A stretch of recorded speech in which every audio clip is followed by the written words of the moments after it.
Você já ouviu falar em consciência fonológica? E naquelas pessoas que na hora de escrever trocam letras, ou quando vão falar trocam também essas letras. Esse tipo de consciência é super importante para o desenvolvimento das pessoas. Quem conversa com a gente sobre esse assunto é a psicopedagoga Maria Carolina Lolli. Tudo bem, Lolli? Tudo bem, Elaine? Bom, vamos começar tentando dizer exatamente o que é essa consciência fonológica. Isso, então quando a gente nasce, nós somos expostos a uma infinidade de estímulos. Então, luzes diferentes, né? E os sons. Assim, conforme a criança vai se desenvolvendo depois do parto, por meio desses estímulos aí que ela está exposta a todo momento, a gente começa a perceber que a criança ela passa a conhecer a voz da mãe, depois ela passa a conhecer a voz de outras pessoas e depois ela passa a conhecer outros sons. Então, aquela coisa de que o pai saiu e a criança recém-nascida já conhece o barulho do carro é mentira, né? Então, primeiro ela conhece a voz da mãe, depois outras vozes e depois outros sons. Vai deixar muito pai triste com isso, Pois é, hein? não, mas é assim, pura verdade, científico, né? Então, e essa coisa de você estar sempre conversando com o bebê, então não é que ela entende mãe, ela não sabe o que significa mãe, mas ela decora. O som mãe significa aquela pessoa. O som mamá significa a mamadeira. Então, ela decora os sons. Então, desde pequena, ela vai gravando sons. E esses sons, eles costumam ter significados para ela, significados diferentes. É isso, então, que é a nossa consciência fonológica, esse repertório de palavras diferentes, que se você juntar todas, forma uma frase com sentido. Então, assim, se você fala uma frase com uma palavra que não tem nada a ver com aquela frase, uma pessoa que tem a consciência fonológica desenvolvida vai saber que está errado alguma coisa ali. Então, consciência fonológica é você conseguir desmembrar uma frase em palavras diferentes, consequentemente, sons diferentes formam palavras diferentes, assim por diante. É por isso que a gente aprende outra língua, então. Essa é uma decoreba, na verdade, de isso outros mesmo, é significados. você conseguir desmembrar a língua que você fala, né, para você entender coisas. Agora, o que acontece quando a criança começa a falar e troca o L pelo E, aliás, o R pelo L, né? Às vezes o S pelo T, né? Isso também. Então, a gente precisa considerar 2 pontos aí. O primeiro ponto seria a maneira como se conversa com essas crianças pequenas. Então, o fato da mãe ou do cuidador ali estar falando infantilizado com essa criança, né, falando bebezinho da mamãe, não sei o quê, sabe aquela coisa de falar como bebê mesmo? A criança acostuma. Então, a consciência fonológica dela não é da palavra correta, como se fala corretamente. A consciência fonológica dela é da palavra errada. Consequentemente, quando essa criança vai até a escola e ela é alfabetizada, ela não consegue escrever a palavra da maneira como ela deveria ser escrita. Porque os sons, para elas, correspondem a outros fonemas, outras letras. Então, por isso que a consciência fica marcado de outra forma. Isso. E outro problema que a gente pode ter também são os distúrbios do desenvolvimento. Por exemplo, a dislexia. Então, as crianças com dislexia, né, que a gente descobre que tem dislexia, eles têm ali uma certa dificuldade com a consciência fonológica. Por isso que a gente trabalha a consciência fonológica com essas crianças. E como é que é feito esse trabalho? Pois é, jogo da rima. Sabe a rima? Aquele que a gente brinca, né? Jogo de rima. Você mostrar uma letra para a criança e fazer associações com aquela letra. Então, tudo dessa maneira a gente consegue. E quando as crianças elas são muito pequenas, a gente consegue trabalhar a consciência fonológica só com desenhos. Desenhos e falar a palavra corretamente. Então, assim, você coloca a letra A. Então, qual palavra que começa com a letra A? Que coisa que você conhece que começa com a letra A, com o som de A? Daí a criança vai falar abelha. Né? Bola começa com a letra A? Não começa com o som de A. Né? Então, dessa maneira, a gente trabalha a consciência fonológica também. A gente vê que é muito comum, quando são pequenininhos e começam a falar, que muitas crianças trocam o R pelo L, né? Então, não consegue falar o R e vira L. É porque os sons são parecidos? O que acontece? Pode ser. Os sons, né, o fato dos sons serem parecidos ali, e pode ser também bastante estimulado. Se essa criança... Por volta dos 3 anos, a criança ela precisa aprender a falar corretamente. Então, o som do R, o som do S, né, já precisa estar correto. Caso não consiga, algum problema está tendo. Ou porque a mãe, em casa, estimula essa fala errada, né? O cuidador, não só a mãe, mas as pessoas que convivem com essa criança estimulam a fala errada, então ela não percebe que ela está falando da maneira errada. E, consequentemente, no futuro, pode ter algum problema na escola. Quando a criança fala errado e a mãe acha graça ou acha Isso é muito bonitinho, comum. isso é ruim. É ruim. É ruim porque no momento em que a criança está desenvolvendo o lado da linguagem, né, então a fala se torna comprometida. E essa fala comprometida ela pode prosseguir até os 7 anos, 8 anos, prejudicando então a etapa da alfabetização e do letramento. Então é a época que a criança aprende a ler e escrever. E quando a criança, por exemplo, sei lá, pede água, vamos supor que fale é ideal que a mãe Que a dê mãe a não dê. água, que não dê, Que não que dê. ensine a falar Que ensine e corretamente. fala, mas o que você quer? O que é A? Né? Aí a criança ela se acostuma a pedir, porque as crianças elas são muito acomodadas.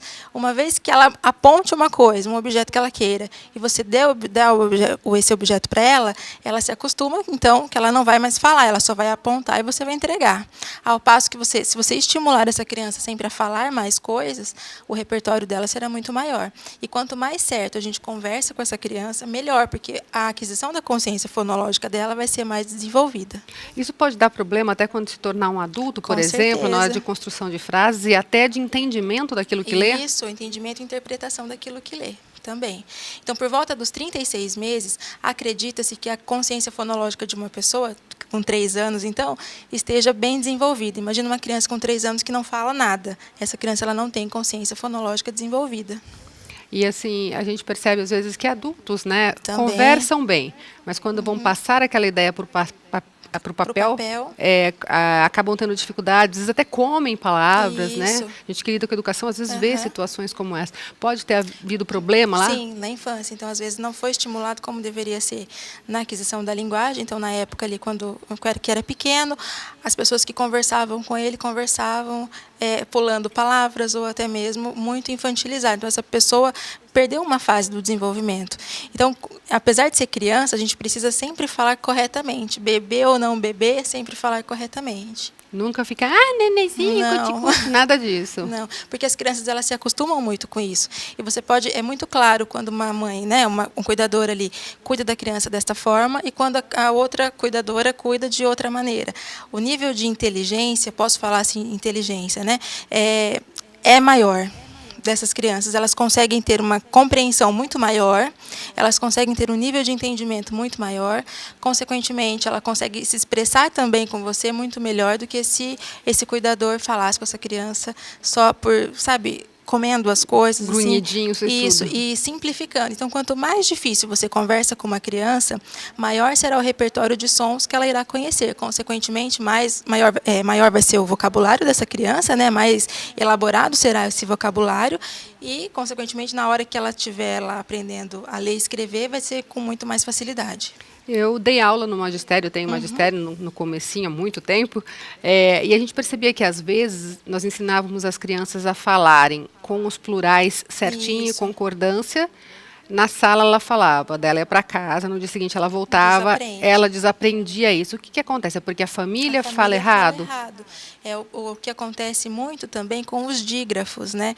Por exemplo, o classe e o crasse. Então, às vezes, a professora... E quando a professora fala errado? Pior ainda, porque para a criança pequena, até os 8 anos ali, quem é a autoridade do ensino é a professora.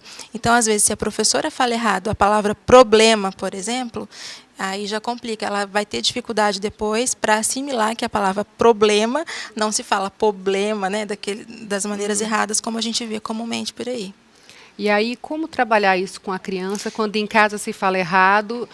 Claro, está todo dia na escola, Isso. mas não dá para ficar batendo a mesma palavra todo dia, Todos né? os dias. O que dá para fazer aí, uma dica para os professores para conseguir trabalhar isso da criança? Porque vai falar, né? Você está falando, mas Isso. minha mãe fala assim, Minha e a mãe mãe é fala a assim. mãe, né? Isso, é complicado, né? Então, uma receita não existe. A professora precisa ter um certo tato ali, porque a gente não pode magoar a criança, né?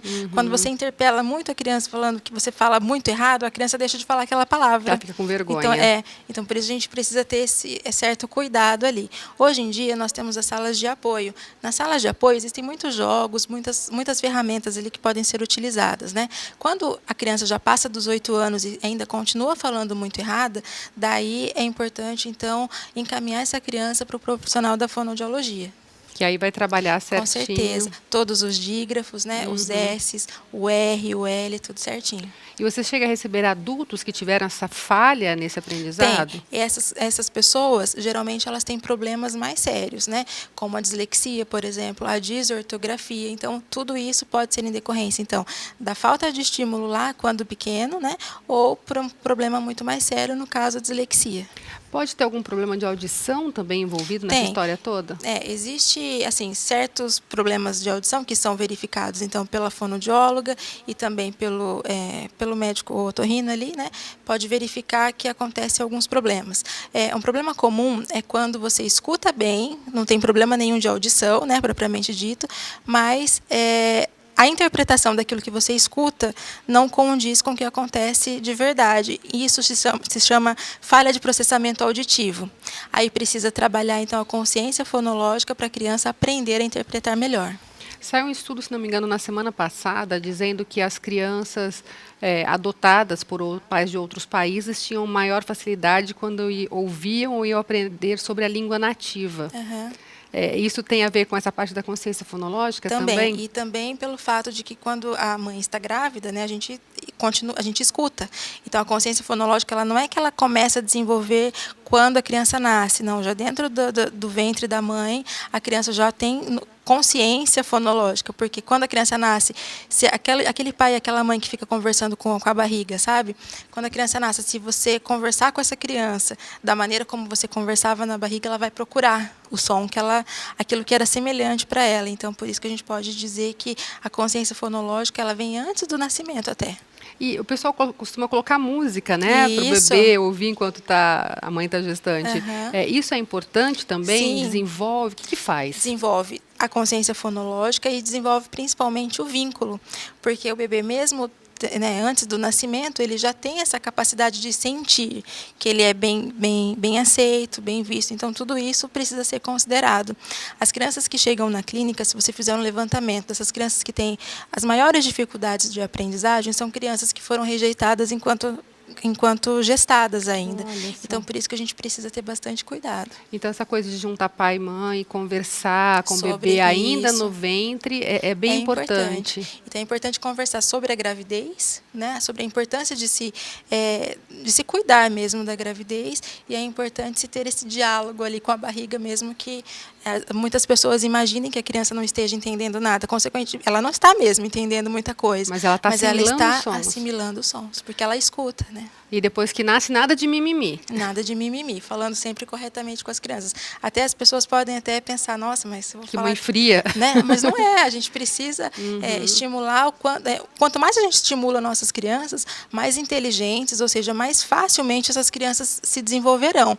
Então, por isso, quanto mais estímulo, melhor. E dá para falar com carinho, sem ficar... Com certeza. Com certeza. Valorizando aí quando fala errado também, né? Não, é sempre corrigir. Não é brigando, né?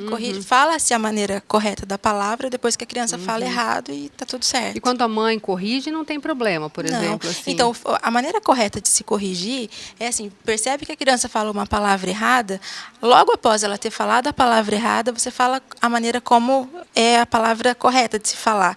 Aí a criança, ela vai assimilar. Não, você está falando errado, menino. Assim, entendi. Não. A abordagem é outra, Isso, então. A abordagem é outra. Você falou o problema, o problema, filha. Isso. Entendi. É assim que funciona para não deixar a criança também com bloqueio. Porque daí ela vai pensar assim, nossa, não é que minha mãe está me corrigindo, mas ela está falando a palavra de outro jeito. Então, acho que é o jeito certo que se fala, essa palavra deve ser do jeito que a minha mãe falou. E palavra de mãe é lei, né? Com certeza, de mãe e de professora. Com certeza. Obrigada mais uma vez pelos esclarecimentos.